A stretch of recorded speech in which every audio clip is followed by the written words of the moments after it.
श्री पंढरपुर में एक भक्त हुए, उनका नाम था दामाजी पंत। क्या नाम था? श्री दामाजी पंत। एक राजा के, एक बादशाह के सूबेदार थे। आज की भाषा में कहें तो एक तहसील के रक्षक थे। एक बादशाह के अंतर में जितने जिले आते हैं, तहसील आती है, उनके एक एक रक्षक बना दिए जाते। तो एक जगह के सूबेदार थे। सोलापुर के पास में एक जगह है, वहां के। एक बार अकाल पड़ा और उस अकाल के कारण लोगों के लिए भोजन की व्यवस्था नहीं थी। धीमे धीमे लोगों की मृत्यु हो रही थी। दामाजी पंत ने जब देखा कि भाई लोगों की मृत्यु हो रही है, बिना अन्न के, बिना सामग्री के भोजन नहीं कर पा रहे।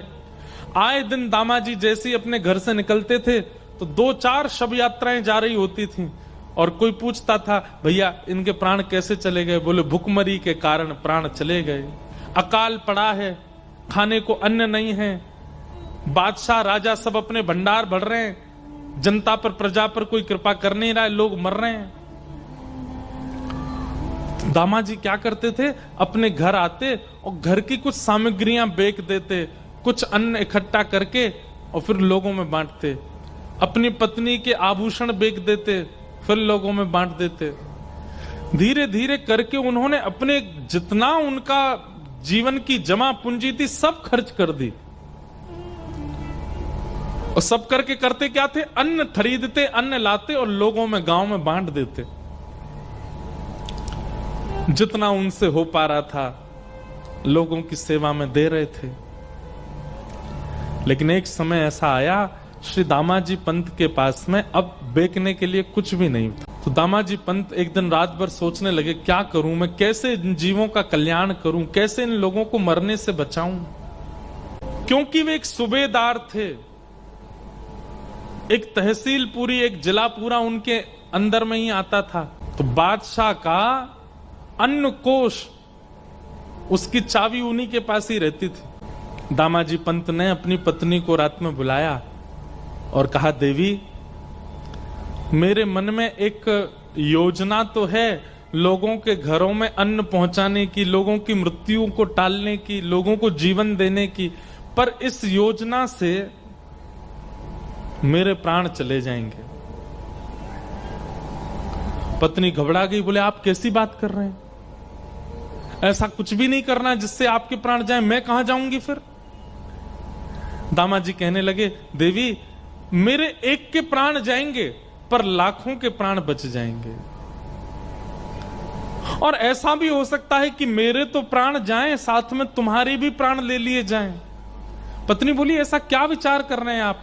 तब दामाजी बोले, मेरे पास ये अन्न कोष की चाबी है बादशाह की, उसमें इतना अन्न होगा कि अगले 2-3 महीने तक, जब तक वर्षा का समय नहीं आता, जब तक ठाकुर जी की कृपा नहीं होती पृथ्वी पर, तब तक लोग मरेंगे नहीं। इतना तो अन्न होगा, उसको मैं खोल दूंगा, लोगों में बांट दूंगा।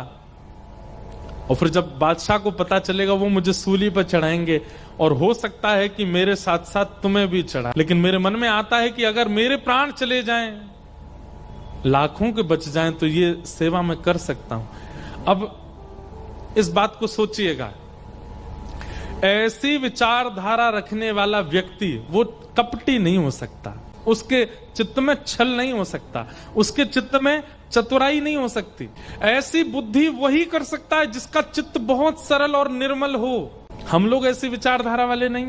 दामाजी पंत ने अपनी पत्नी से कहा, मैं अन्न कोष खोल करके लोगों में बंटवा दूं, मेरे प्राण तो जाएंगे पर इतने लोग बच जाएंगे। पत्नी ने कहा, मुझे स्वीकार है, आप कीजिए। और श्री दामाजी पंत ने अन्न कोष का भंडार खोल दिया और राजा बादशाह को पता ना चले, रात रात में पूरे पूरे लोगों से लुटवाया खूब अन्न। इतना अन्न था उस अन्न कोष में कि 1 महीना तक लूटते रहे, फिर भी कम पड़ गया, फिर भी खत्म नहीं हुआ। लोगों के घरों में अन्न चला गया, लोग रोटी सब्जी बना के पाने लगे, भुखमरी बंद होने लगी, लोगों के प्राण जाने बंद हो गए। लेकिन ये खबर जैसी बादशाह को पता चली कि उनसे बिना पूछे दामा पंत ने अन्नकोश खोल दिया। बादशाह ने आज्ञा कर दी, तुरंत बंदी बनाओ और दामा पंत को पकड़ करके बंदी बना करके सूली पर चढ़ा दो। मुझसे बिना आज्ञा लिए इसने ये किया कैसे? राजा के जो सेना थी उस सेना गई घोड़ों पर बैठ करके। दामा जी को पता था कि एक दिन तो ये होना है, और आज जैसे सैनिकों को आते देखा, अपनी पत्नी को मुस्कुरा कर देख करके बोले, देवी अब मुझे आज्ञा दो, अब मुझे जाना होगा। देखो ये सब आ रहे हैं, ये मुझे ले जाने ही आ रहे हैं और मुझे सूली पर चढ़ाएंगे। तुम ध्यान रखना अपना, और अपनी भक्ति तो करना ही, साथ ही मेरा स्मरण करके मेरा भजन की जो क्रिया है उसको भी तुम करती रहना। पत्नी बहुत रोई, दामाजी को बंदी बना लिया और बंदी बना करके सेना जो थी ले जाने लगी। चलो राजा की आज्ञा है, तुम्हें सूली पर चढ़ाना है। हाथों में हथकड़ी, पैरों में बेड़ियां बांध करके ले जा रहे थे दामाजी को। थोड़ी दूर पर पंढरपुर आया और पंढरपुर आते ही नेत्र सजल हो गए श्री दामाजी के। और जो सेनापति था उससे कहा, एक अंतिम इच्छा मेरी पूरी कर देंगे आप? बोले क्या? ये मेरे इष्ट का स्थान है, श्री पंडरीनाथ भगवान यहां विराजते, आपकी अगर आज्ञा हो तो मैं ठाकुर जी को केवल प्रणाम कर लूं। प्रणाम करके मुझे बस उनका दर्शन करना है। ठाकुर जी के सन्मुख दामाजी को ले गए। दामाजी ने सजल नेत्रों से कहा, हे विठल, हे विठोबा, मैंने अपने लिए कुछ नहीं किया, केवल आपको भजने वाले वैष्णव, आपके जन, ये संसार के लोग ये केवल खा सकें, इनके अकाल मृत्यु से, अकाल कारण से मृत्यु ना हो, बस इसलिए मैंने वो अन्न कोश खोल दिया। किया मैंने गलत है, ये अपराध मैंने किया कि एक बादशाह का अन्नकोश, एक राजा का अन्नकोश उससे बिना पूछे मैंने खोल दिया। लेकिन मैं अगर उनसे पूछने जाता तो वो कहीं ना कहीं चाबियां भी मुझसे अपने पास रख लेते और फिर मैं जीवन में कभी मानव सेवा नहीं कर पाता, लोगों को अन्न नहीं दिलवा पाता। इसलिए मैंने उनसे पूछना उचित नहीं समझा। बिना पूछे ये क्रिया मैंने की, जो कि है तो अपराध, लेकिन भगवान इस अपराध से क्रुद्ध होकर के, नाराज होकर के आप चाहे जो मुझे दंड दीजिएगा, पर नाथ अपने से दूर मत कीजिएगा।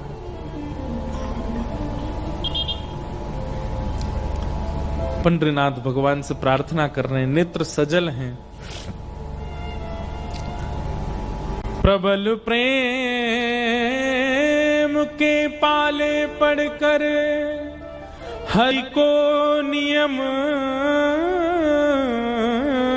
बदलते देखा, अपना मान टले टल जाए, पर भक्त का मान न टलते देखा। मेरा भक्त रो रहा है, मेरा प्रिय रो रहा है सामने बैठकर के, ठाकुर जी कैसे सहन कर पाते। इतने में ही श्री पंडरीनाथ भगवान एक नन्हे से कुमार बालक का रूप धारण किया। सुंदर कटाक्ष नेत्र हैं, सुंदर नासिका है, सुंदर अधर, सुंदर कान, सुंदर हाथ, सुंदर पैर, सुंदर छोटी सी पोशाक पहनी, सिर पर पाग बांधी, और महाराज तैयार होकर के बिल्कुल नटखट से एक नन्हे से कुमार बालक, मतलब लगभग आयु होगी 10-12 वर्ष की, और चाल ऐसी, ढाल ऐसी कि जो देखता है वही न्यौछावर हो जा रहा है। एक बालक का रूप धारण करके बादशाह की सभा में पहुंच गए ठाकुर जी। द्वारपालों ने रोका, कौन हो? केवल तिरछी नजर से उनको देख लिया। नजर से देख करके जो रोकने वाले थे द्वारपाल, वो तो भूल गए इनको पूछना है, करना है, कुछ कहना है। ठाकुर जी बोले, अब बताऊं मैं कौन हूं? द्वारपाल बोले, नहीं नहीं, तुम जो भी हो बस हमारे नेत्रों के आगे ही रहना, दिखते रहो, बहुत अच्छे हो, जाओ भीतर जाओ। इतना सुंदर वेश धारण करके ठाकुर जी जैसे ही पहुंचे राजा की सभा में, बादशाह की सभा में, बादशाह ने पहले तो चाल देखी, चाल देख करके आनंदित हो गया, जबकि स्वभाव ऐसा है कि पहले कितनी दोहरियां हैं, सब पे रोक दिया जाता है लोगों को, लेकिन चाल ढाल रूप इतना सुंदर कि सब रोकना भूल गए उनको। बादशाह भी कहना तो चाह रहा है, सेनापति मंत्री जाके देखो ये कौन है, लेकिन शब्द ही नहीं निकल रहा मुख से। बस मन हो रहा है ये थोड़ा और समीप आए, थोड़ा और समीप आए, थोड़ा और पास आ जाए, थोड़ा और पास आ जाए। ठाकुर जी आके सामने खड़े हो गए। बादशाह ने पूछा, तुम्हारा परिचय, कौन हो? बोले, मेरे नाम तो अनेक हैं, पर प्यार से सब लोग मुझे विठू विठू बुलाते हैं। क्या नाम है तुम्हारा? बोले, विठोबा। विठोबा? हाँ, कितना सुंदर नाम है, जितने सुंदर तुम उतना ही सुंदर तुम्हारा नाम है। कैसे आना हुआ तुम्हारा हमारे यहां?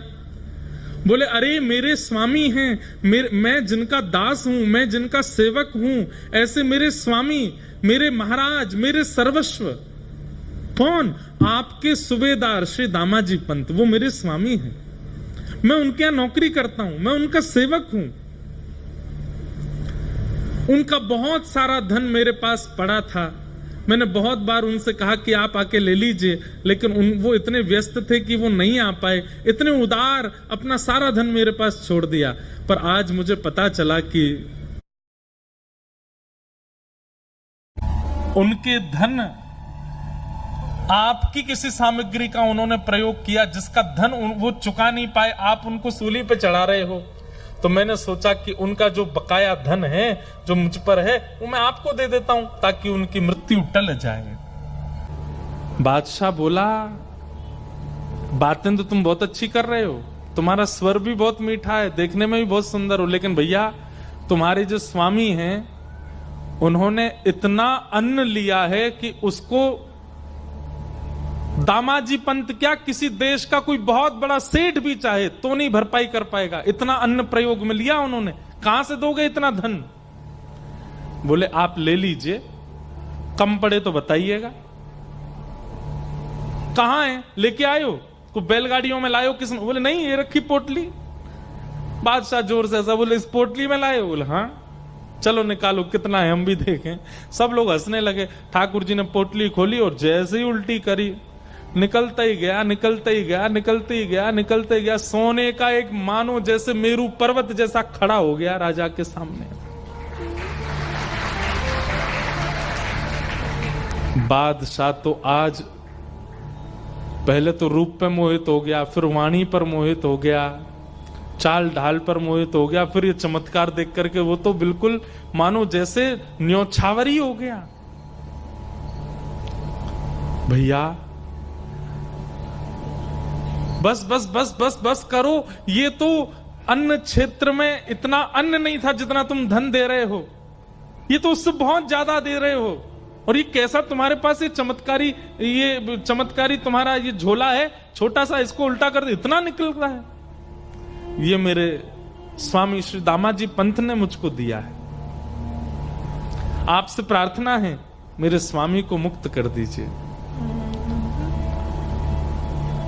ऐसा कह करके पोटली अपने कमर पर बांध के ठाकुर जी तो वहां से चाल ढाल करते चले गए। राजा देखता ही रहा अपलक नेत्रों से। और जाते जाते ठाकुर जी गए और जाकर के राजा से बोले, अब धन पर्याप्त है ना? बोले, हाँ। अब एक पत्र में लिख दीजिए कि आपने दामाजी पंत ने आपके समस्त अन्य क्षेत्र का धन आपको चुका दिया और आप उनकी मृत्यु जो दंड आप दे रहे हैं उसको आप टालते हैं, अपना हस्ताक्षर करके मोहर लगा दीजिए। और एक पत्र पर सब लिखवा करके मोहर लगा के हस्ताक्षर करवा के ठाकुर जी तो चले गए। बादशाह देखता ही रह गया। दामाजी पंत का नित्य नियम था, गीता जी का पाठ करते थे। आज सूली पर चढ़ना था उनको प्राण त्यागने के लिए। अपने अंतिम समय में अपना नित्य कर्म कर रहे थे, संध्या वंदन करके गीता जी जैसे ही उन्होंने खोली उसमें वो पत्र मिला। पत्र में लिखा था, श्री दामाजी पंत ने जितना अन्न प्रयोग किया सबका धन चुका दिया, बादशाह के हस्ताक्षर और नीचे मोहर। गीता जी में वो मिल गया। दामाजी पंत देख करके आश्चर्यचकित हो गए और यहां सब लोग उनको उठाने के लिए, अब ये पत्र किसको दिखाएं, कौन मानेगा? पत्र तो देख लिया, इतने में कुछ लोग आए और राजा ने उनको भेजा था सेना को, और सेना से जाकर के कहा, भैया दामाजी पंत की जो मृत्यु के लिए सूली बनाई है ये स्थगित करो। क्यों? बोले इन्होंने सारा धन चुका दिया है और इनका सेवक गया था वहां राजा के यहाँ, बादशाह के यहाँ जाकर के उसने धन चुका दिया है, इनकी अब मृत्यु टल गई है। दामाजी पंत समझ गए, बोले कि ये कोई और नहीं कर सकता।